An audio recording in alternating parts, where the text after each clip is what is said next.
L'homme de 28 ans qui avait fait chanter Pierre Palmade avec des vidéos de l'humoriste nu en train de se droguer comparaît ce mercredi 19 avril devant les juges. Son avocat estime dans les colonnes du Parisien que Yanis n'est pas totalement responsable de cette mauvaise histoire.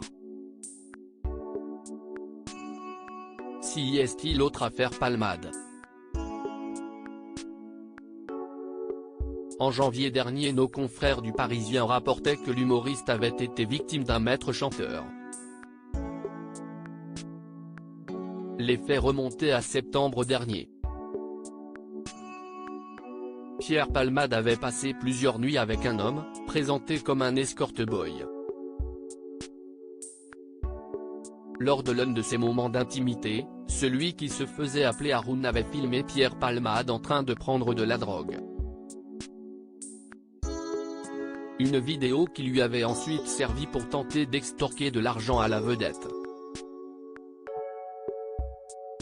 Pendant plusieurs jours, Pierre Palmade avait subi des pressions du jeune homme pour l'inciter à le payer. Pour achever de le convaincre, Véronique Sanson, son ancienne épouse, a été contactée par un complice afin de contraindre Pierre Palmade à verser les 4 000 € demandés. La goutte d'eau pour le comédien qui aurait alors décidé de s'en remettre à la police. Lors de l'enquête, il est révélé que Haroun, qui s'appelle en réalité Yanis, est déjà connu des services de police. Le Parisien évoque aujourd'hui pas moins de 14 mentions dans des affaires de vol ou d'escroquerie. Il a d'ailleurs été condamné à Nîmes il y a moins de 2 mois pour vol et tentative de vol.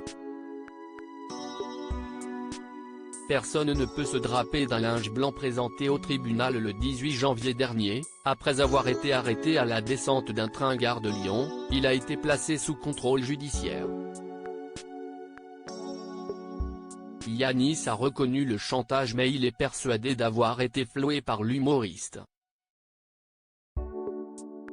Je ne voulais pas brader mon corps, il me devait de l'argent, il m'a traité comme une péteuse, a-t-il déclaré. Son avocat est au diapason.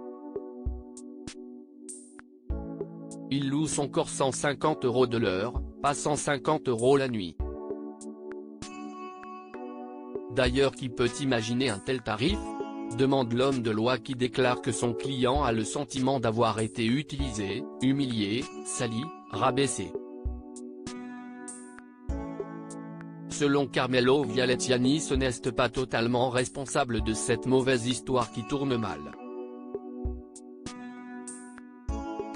Si est-il l'histoire de pauvres vies qui se rencontrent? Dans cette affaire, personne ne peut se draper d'un linge blanc, assure encore Carmelo Viallet.